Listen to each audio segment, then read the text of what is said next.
दोस्तों, एक लड़का अपने घर से नौकरी करने के लिए बाहर चला जाता है और दोस्तों जहाँ पर वो नौकरी करने के लिए जाता है वहाँ पर उसकी नौकरी सिक्योरिटी गार्ड में लग जाती है। अब दोस्तों उसे ड्यूटी मिल जाती है ऐसी जगह पर जहाँ पर दोस्तों एक सिंगल ही मकान बना हुआ था, चारों तरफ से बाउंड्री थी, एक फैमिली रहती थी, बहुत बड़ा पैसे वाला व्यक्ति था। अब जो लड़का सिक्योरिटी में नौकरी किया करता था जिसका नाम राजीव था, राजीव देखने में इतना सुंदर था, बहुत सुंदर।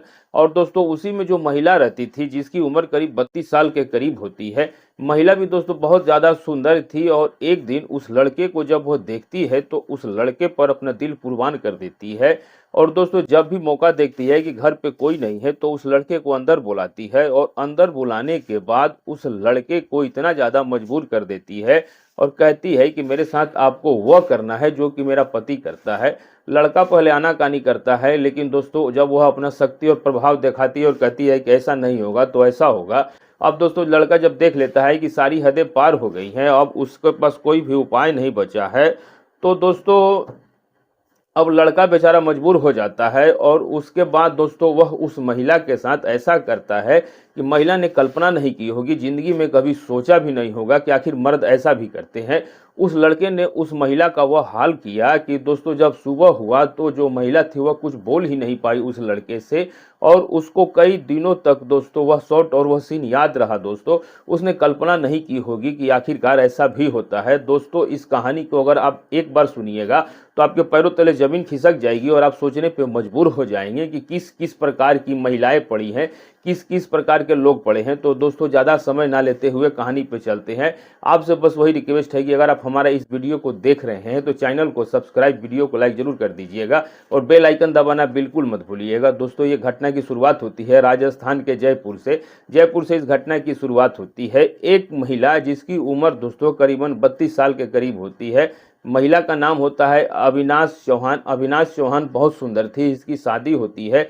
लड़के का नाम होता है दोस्तों विवेक चौहान। और दोस्तों 18 जनवरी 2019 को इन दोनों की शादी होती है, धौलपुर में शादी हो जाती है। उसके बाद दोस्तों विवेक और अविनाश दोनों एक दूसरे को बहुत चाहते थे, बहुत अच्छा प्यार करते थे, क्योंकि इतनी सुंदर थी। जो कि दोस्तों विवेक चौहान अपने पत्नी से बहुत प्यार करता था कि पैसे वाला था, बिजनेसमैन था, कई कंपनियां चल रही थी और वह अपनी पत्नी को बहुत ज़्यादा चाहता था। अब दोस्तों जब पति चला जाया करता था तो घर में उसके बूढ़े ससुर और सास रह जाती थी, कोई भी बच्चा नहीं था उसका। तो दोस्तों उसके पति जो थे वो 4-4 5 दिन के लिए कभी मुंबई तो कभी चेन्नई तो कभी दिल्ली तो कभी राजस्थान चले जाया करते थे। एक दिन दोस्तों जो उसकी पत्नी होती है वह कहती है कि हम अकेले रह जाते हैं और यहाँ ऐसा होना चाहिए कि एक सिक्योरिटी गार्ड की व्यवस्था हो जाए तो ठीक रहेगी, क्योंकि आप चले जाते हो तो लुच्चे लफंगे बहुत सारे घूम रहे हैं। कहने की देर थी, विवेक चौहान कहता है कि मैं आज ही किसी कंपनी से संपर्क करके एक गार्ड को रख लेता हूँ, आप क्यों टेंशन ले रही हो। अब दोस्तों यही होता है कि वह एक कंपनी में फ़ोन लगाता है विवेक चौहान, और दोस्तों उसको एक गार्ड मिल जाता है, युवा गार्ड होता है जिसकी उम्र दोस्तों तकरीबन 27-28 साल के करीब होती है। और उस गार्ड का नाम होता है राजीव। राजीव दोस्तों नाम होता है। लड़का जो था बहुत ही ज़्यादा सुंदर था, और लड़का जो था दोस्तों ये उत्तर प्रदेश के कानपुर शहर के एक देहात का रहने वाला था। राजीव जो था दोस्तों जयपुर पहुंचा, वहां उसकी नौकरी लग जाती है, गरीब परिवार था। अब राजीव जो जो था दोस्तों उसकी ड्यूटी वहां लग जाती है विवेक चौहान के यहाँ, वहां नौकरी करता है, ईमानदारी से सब काम करता है, उसे कोई मतलब नहीं। और दोस्तों जो मतलब कि दोस्तों उसको वहीं खाने पीने की व्यवस्था कर दी गई थी, और कहते थे कि 2 लोग हो जाओ तो कोई दिक्कत नहीं, 24 घंटे ड्यूटी चाहिए। तो वो कहता है कि देखा जाएगा, चलो अभी हम ही पूरी ड्यूटी 24 घंटे की अकेले करते रहेंगे, आप टेंशन मत लो, थोड़ा देर के लिए खाना पीना के समय हमको दे देना। तो वे लोग कहते हैं कि ठीक है। अब दोस्तों वह नौकरी करने लगता है और विवेक चौहान अपने बिजनेस में व्यस्त रहता है, और राजीव जो था वो सिक्योरिटी गार्ड की काम करने लगता है। एक दिन अकस्मात दोस्तों जो अविनाश चौहान थी उसका जो पंखा था वो पंखा बंद हो जाता है।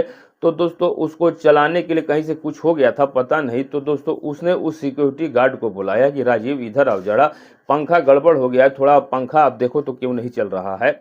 अब दोस्तों राजीव जो था वो जाता है, उसको थोड़ी नॉलेज थी, और बोर्ड वो खोलता है तो वहाँ से फ्यूज जला हुआ था, जो एक डोरी होती है वो कट गया था लाइट का। तो दोस्तों लाइट का डीपी काट करके उसको सही करके चला देता है।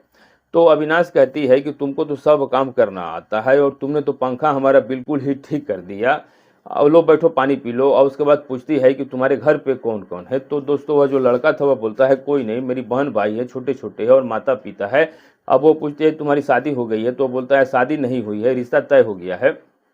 इसके बाद दोस्तों नाश्ता पानी कराती है और कराने के बाद जो महिला होती है वह उसी दिन ऐसा होता है अकस्मात की दोनों की नज़र मिल जाती है, एक दूसरे को देख के मुस्कुरा देते हैं और अब उस महिला को उस लड़के की लत की जैसी लग जाती है। दूसरे दिन दोस्तों वह लड़के को फिर बुलाती है और बुलाने के बाद उससे नाश्ता पानी कराती है, क्योंकि उसका पति सुबह उठे ही गाड़ी उठाता था और से सीधा रात को ही आता था। तो अब दोस्तों अविनाश जो थी वह राजीव को अपने रूम के अंदर बुलाती है और उसका कैमरा जो था वह लगा हुआ था वह कुछ समय के लिए ऑफ कर देती है और दोस्तों उसको अंदर बुलाती है और अंदर बुलाने के बाद खुद बैठती है और जो उसका रूम था, जो बेडरूम था दोस्तों, उसमें उसको ले जाती है और ले जाने के बाद उससे बहुत सारी प्यार भरी बातें करती है। लेकिन दोस्तों राजीव डर रहा था कि ये मैडम आखिर हमसे ऐसी बातें क्यों कर रही हैं। वह पूछता है कि मैडम मैं एक परदेसी हूँ, एक गार्ड हूँ, आप मुझसे ऐसी बातें क्यों कर रही हैं। तो अविनाश जो थी वो खुले शब्दों में कहती है कि मैं तुम्हें बहुत प्यार करती हूँ और मेरा पति जो है वो बिजनेस में लीन रहता है और मैं जो हूँ तुम्हें दिल और जान से चाहती हूँ। दोस्तों नतीजा ये होता है कि वह भी लड़का यंग था और यंग दोस्तों कहते हैं कि जब कोई जवान हो तो और कोई सामने ऐसे हो तो हर किसी का मन आ जाता है। अब दोस्तों वो छोटे छोटे कपड़े पहने हुए थी, उसके पास सज के बैठ जाती है और जब दोस्तों वो उसके शरीर पे चारों तरफ हाथ फेरती है तो वह मना भी करता है, लेकिन दोस्तों वो महिला उसका हाथ लेकर के अपने बदन पे चारों तरफ, तो अब लड़का कहाँ रुकने वाला था दोस्तों, उसकी जो इच्छा थी अब वही करने लगता है। 1 घंटा हो जाता है, 1.5 घंटा हो जाता है, यहाँ तक होता है कि अविनाश जब तक नहीं आने देती है। लड़का ने पहले मना किया कि साहब ने जान लिया तो मेरे साथ बुरा होगा। वह कहती है कोई साहब वाब नहीं, आज तुमको मेरे साथ करना है। अब दोस्तों जो लड़का जो वह राजीव था, युवा लड़का था, यंग लड़का था, अब वह उस महिला के साथ उस रूम में ही 2 बार शारीरिक संबंध बनाता है और दोस्तों जब संबंध बनाता है तो अविनाश बहुत ही ज़्यादा खुश हो जाती है, उस पर बहुत ही ज़्यादा प्रभाव पड़ता है और उसे 2000 रुपये निकाल करके देती है और कहती है कि जब हम चाहे तब तुम्हें को यूज करेंगे, तुम्हें आना पड़ेगा चाहे रात हो या दिन। वह लड़का कहता है कि मालूम साहब को नहीं पढ़ना चाहिए, मुझे क्या फ़र्क पड़ता है। अब दोस्तों उसका संबंध बनता है और वह अपने ड्यूटी पे जाके ड्यूटी करने लगता है। अब दोस्तों रात को जब उसका पति आता है विवेक चौहान, सकुशल पत्नी को पाता है और प्यार भरी बहुत सारी मोहब्बत की बातें होती हैं, लेकिन दोस्तों महिला को लत लग चुकी थी, क्योंकि दोस्तों जब तक वह उस लड़के राजीव के साथ संबंध नहीं बना लेती थी तब तक उसे नींद ही नहीं आती थी। अब दोस्तों सिलसिला जो था यूं ही चलता रहा और उस रात कुछ ऐसा हुआ कि विवेक जो था उसका अकस्मात कहीं से फोन आ जाता है, तो दोस्तों वह गाड़ी लेकर के उसी समय बाहर चला जाता है अपने ड्राइवर को लेकर के और वो अपने घर से चला जाता है। रात को तकरीबन 2 बज रहे होते हैं। राजीव जो था वह दोस्तों अपनी ड्यूटी पे था और जो वह महिला थी वह राजीव के पास फ़ोन कॉल करती है और कहती है कि राजीव क्या जाग रहे हो या सो रहे हो।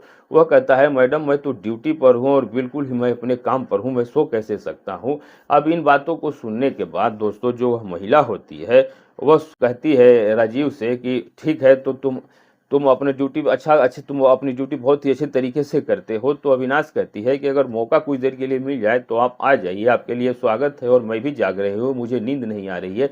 साहब आए थे और चले गए। तब वो लड़का जो था वह कहता है ठीक है आप कैमरा ऑफ कीजिए। कैमरा ऑफ हो जाता है और उसके बाद दोस्तों वह लड़का चला जाता है और अंदर जाने के बाद वह 2 बजे दोस्तों रात को उसके साथ शारीरिक संबंध बनाता है और वहीं लेट जाता है, लेकिन महिला ने किसी को नहीं बताया। वह सो जाता है, सुबह 7 बजे जगता है तो कहता है कि तुमने मुझे बताया नहीं, साहब आ जाते तो क्या होगा।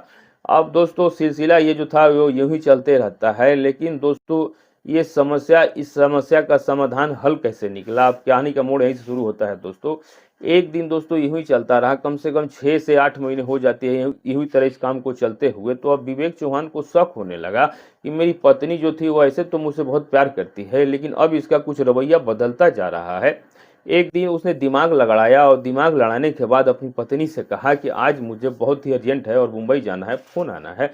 उसकी पत्नी खुश हो जाती है और कहती है हाँ ठीक है आप जाइए, और पत्नी को कहकर वह चला जाता है दिखावे के लिए और कहता है कि मैं 2-3 दिनों के लिए ही जा रहा हूँ, 2-3 दिनों के बाद आ जाऊँगा। तो अब दोस्तों उसने विचार किया कि आखिर इनको कैसे देखा जाए।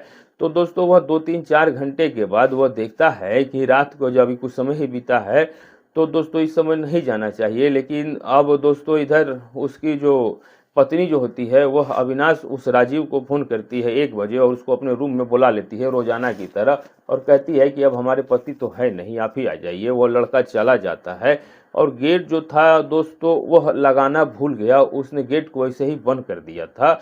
अब दोस्तों उसके बाद उसका जो पति था विवेक चौहान, वह वहां पे आ जाता है और आने के बाद दोस्तों गेट खुला हुआ था, अंदर घुस जाता है। अंदर घुसने के बाद जब जाता है तो अपनी पत्नी का जो बेडरूम था उसमें से अजीब सी कुछ आवाज़ें आ रही थी।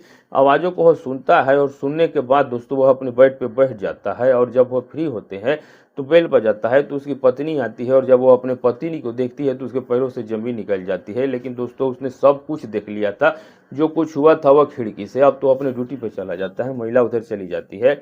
अब वह महिला से कहता है कि आखिरकार मुझे नहीं मालूम था कि तुम एक आस्तीन की सांप निकलोगी, एक पिटारी में बंद नागिन निकलोगी, और तुमको अगर ऐसा ही करना चाहिए था तो तुम मुझसे साफ कर देती, मैं ऐसे ही लफंगे के साथ तुम्हारा शादी करवा देता। तुमको गार्ड पे इतनी मोहित हो गई, इतना ज़्यादा प्रभावित हो गई और ये सारा काम हो रहा है। लेकिन ना अब दोस्तों वो पति से कुछ नहीं बोलती है, वो 2-3 दिन डिले कर देती है। उसका एक दोस्त था, वो अपने दोस्त को बुलाता है पति और कहता है कि ये समस्या है, इस गार्ड को सदा के लिए हटा देना चाहिए। वो अपने दोस्त को लेकर रात में आता है और आने के बाद विवेक से कहता है कि चलो कहीं चलना है घूमने के लिए, और आज कोई है नहीं मेरे साथ, तुमको मेरा साथ देना है। उसको नहीं मालूम था कि उसके साथ क्या होने वाला है। अब दोस्तों उसको बैठा लेता है विवेक और राजीव को साथ में लेकर के जाता है। राजीव को दोस्तों साथ जब लेकर के जाता है तो एक सुनसान जगह पे पहुंचता है, जहां पर दोस्तों उसने पहले से जगह को देख रखी थी और वहां एक बहुत गहरा कुआं था।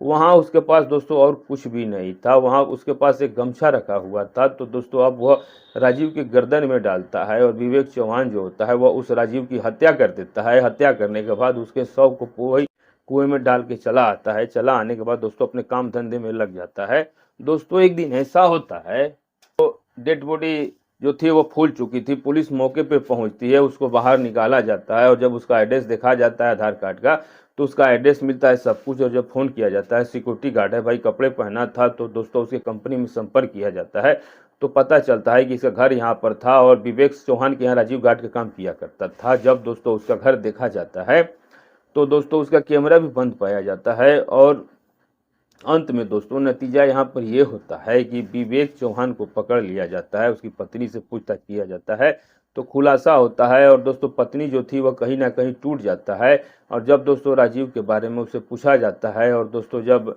जब पूछा जाता है तब दोस्तों उसकी पत्नी कहती है कि मेरे पति नहीं मारा है उसी से।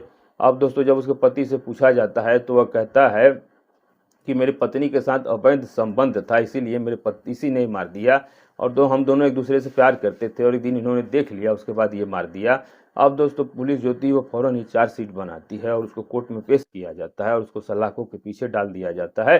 दोस्तों पैसे वाले लोगों का कुछ समय के बाद क्या सबूत है, कुछ भी कर दो, एक दिन दोस्तों वो बाहर आ ही जाएगा। तो दोस्तों ये थी कहानी, और इस कहानी का दोस्तों जो सार ये है कि कभी भी आंख मूंद के भरोसा नहीं करना चाहिए, कौन क्या करने वाला है कभी कोई भी पता नहीं है। दोस्तों कमेंट में अपनी राय जरूर दीजिएगा कि क्या ये सही है या गलत है। मैं तो इसको गलत ही कहूँगा, लेकिन दोस्तों हमेशा अपनी इज्जत अपने हाथ में होती है। और दोस्तों इस घटना को सुनाने का मेरा मकसद किसी को परेशान करना नहीं, किसी का दिल दुखाना नहीं, सिर्फ आपको जागरूक और सचेत करना ही मेरा उद्देश्य है। वीडियो अच्छी लगी हो तो चैनल को सब्सक्राइब, वीडियो को लाइक जरूर कीजिएगा। मिलेंगे सही किसी सच्ची घटना के साथ, तब तक के लिए नमस्कार।